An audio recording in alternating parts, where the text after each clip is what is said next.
Knowing the vision that God has given you is so important in your ministry leadership.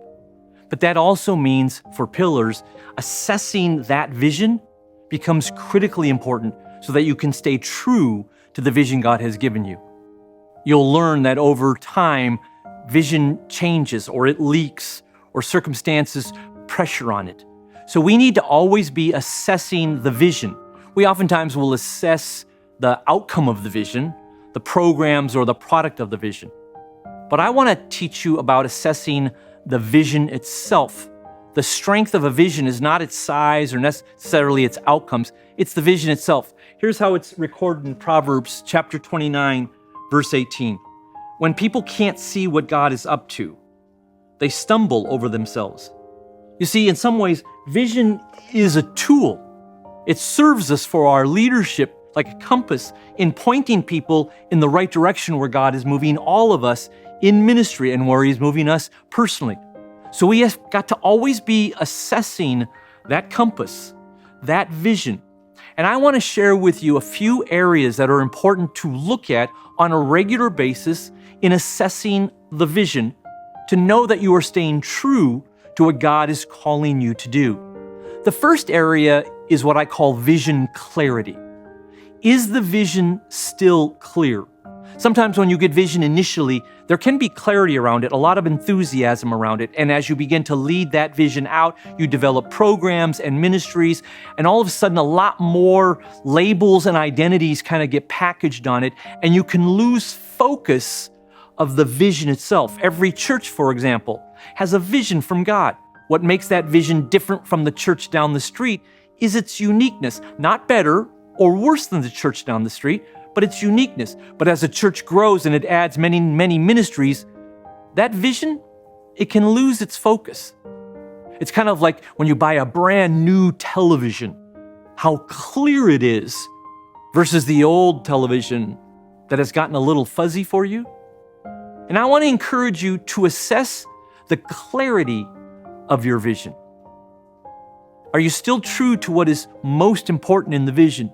When I use the example of churches, many churches do the same thing because they follow the same Bible.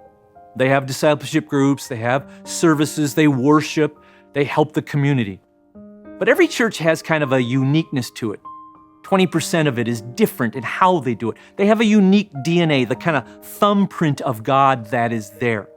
And that uniqueness is really what comes across and stands out as their distinctive vision. And when you assess the clarity of your vision, you're asking questions like, does it inspire faith still?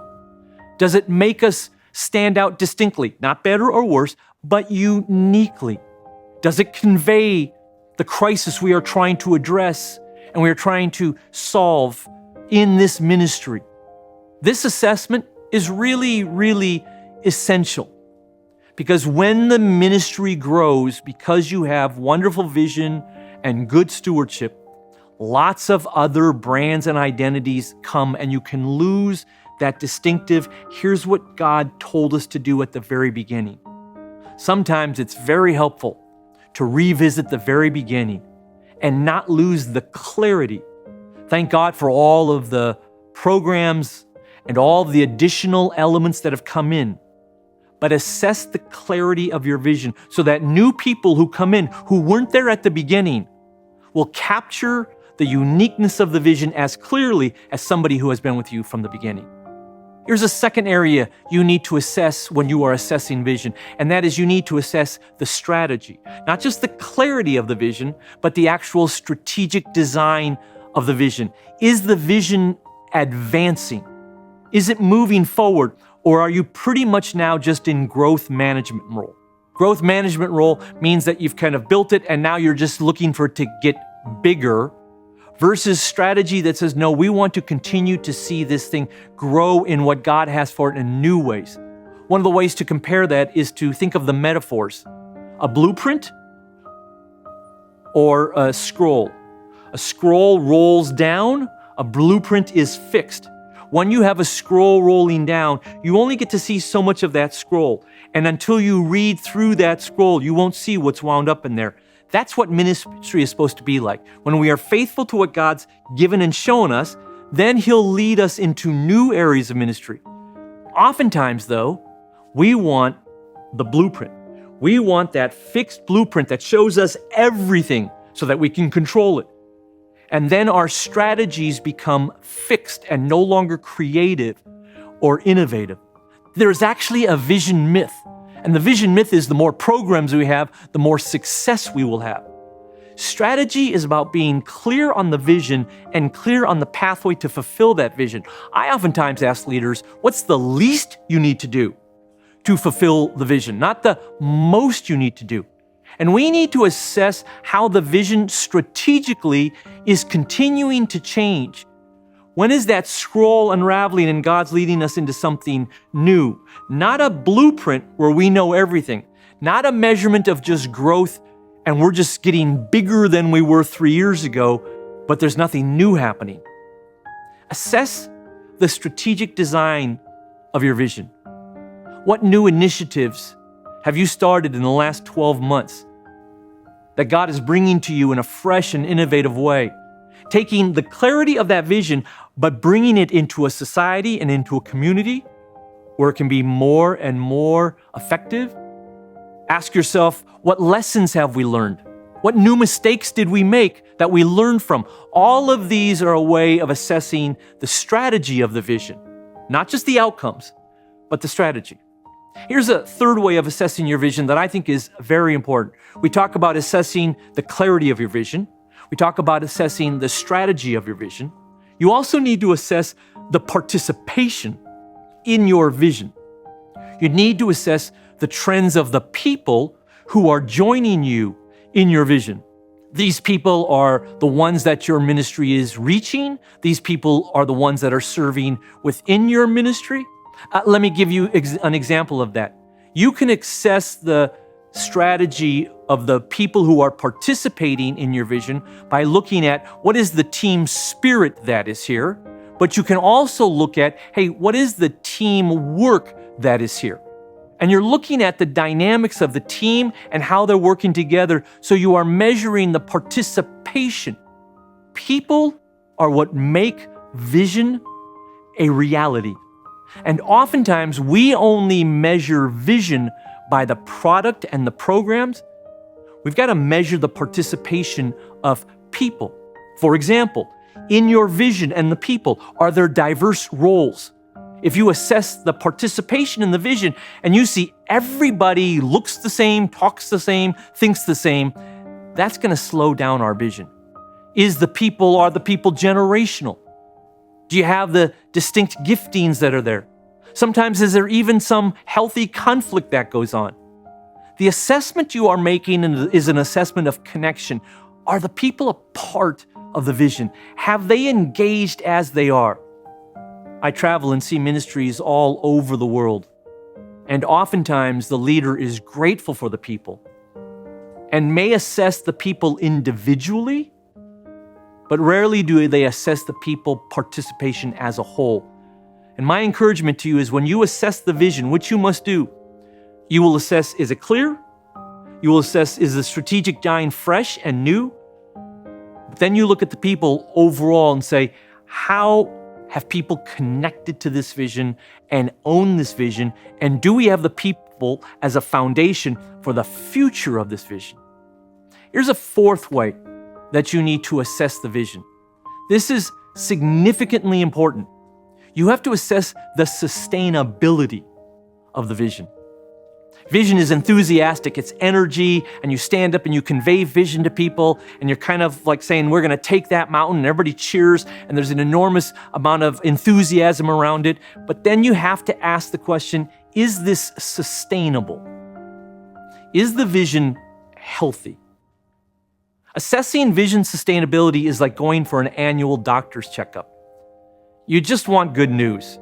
You feel good, but you want a medical professional to make sure that you are living out in a way that is sustainable for the next 10 or 20 years. When you look at your vision, clarity, strategy, people, really important. But sustainability, It's really important. So you are measuring the areas of health. I want to give you a couple of areas of sustainability health that you have to look at. One is economic. The greatest majority of ministries shut down because they don't have a viable economic plan. And I don't say that disparagingly. And we all know what it means to trust God for His resource. But we have to look at how we are setting ourselves up economically and say, is this sustainable? There are seasons in vision, understood. And some seasons we need faith. And some seasons we need some wisdom. But you look at the finances and say, can we be here 10 years from now? The way we are organizing our finances, and you look at the health of that. You look at the health of the leadership pathway you've established. Will this ministry continue beyond you? Is it too dependent upon you? And that doesn't mean tomorrow you change everything, but you have to have this leadership pathway that says we are healthy because the identity of the leadership is sustainable. The finances are sustainable. You have to look and forecast to the community and culture around you. We are living in an age where laws change, society changes, culture changes. Are we positioned so that we could be present here in a sustainable way for 10 years so that even if some of the laws change, we will still be present? I know ministries in one region of the world, and all the ministries transitioned over a period of 2 years and got business visas, because the business visas meant they would be able to stay there. If they were on religious visas, knowing how things were changing in society, they would all have to leave. They were assessing the sustainability of the vision. And this assessment is critically important because you are forecasting the future and you are saying, are we healthy and strong in a way that will carry us into the future? You can't just measure the present. You can glorify God and be grateful for all He has done in the present, but you've got to think about the future. And part of your vision assessment has got to be about the sustainability. Then you come to what is, I consider, the last area that you need to assess when it comes to vision, which is very important, and that is the creativity of the vision, the innovation of the vision. You have to say, does this vision require us to take risks? And one of the things you have to look at when you assess the vision is you have to assess it from a pruning perspective. There's a biblical principle in John 15 where Jesus says, you see this plant, this thriving plant, prune it. The dead branches we throw into the fire, but the living branches, we prune those back. There's actually this principle in Scripture that's very important for vision. It's the principle of death. And that is, unless a seed falls to the ground and dies, no new fruit can come.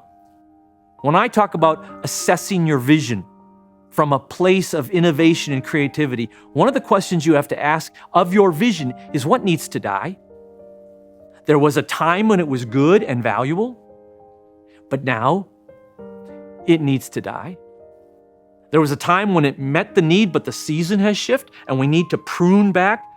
When we think about vision, we are always thinking about more. We are thinking about growth. We are thinking about expansion. And that is true, but the Bible teaches sometimes you have to prune and consolidate. Some things need to end, even though they've been fruitful, so that greater life can flourish.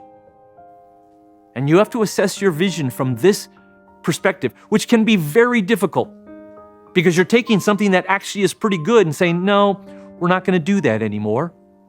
We're now going to do something else. There was a church and they really felt they were going into a season of getting all their people into small groups. And they had a great Sunday night church service, which was different from all the other church services they held.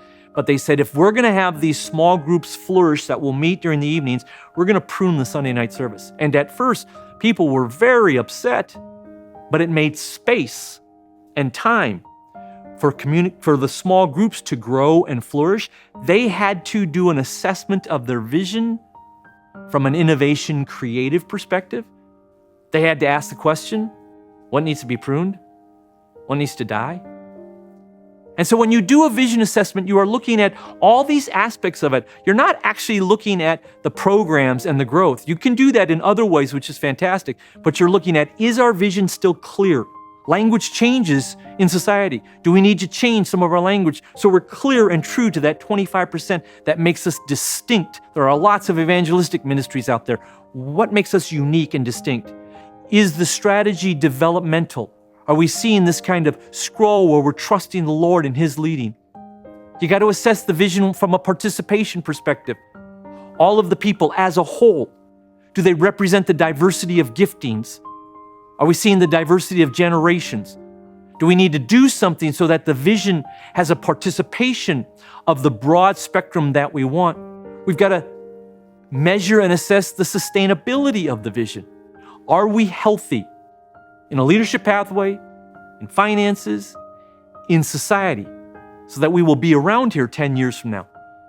And you have to assess the vision from that perspective of what needs to be pruned, what needs to die, and that will cause new life to flourish. I know God has given you a great vision, and I know you are working hard to see that vision become a reality, and I commend you for that. But don't be so busy working at the vision, and don't be so busy only assessing the product of the vision that you don't assess the vision itself. Take time with your team to prayerfully consider these areas and let the Holy Spirit guide you and give you clarity as you continue to be faithful to the vision He has given you.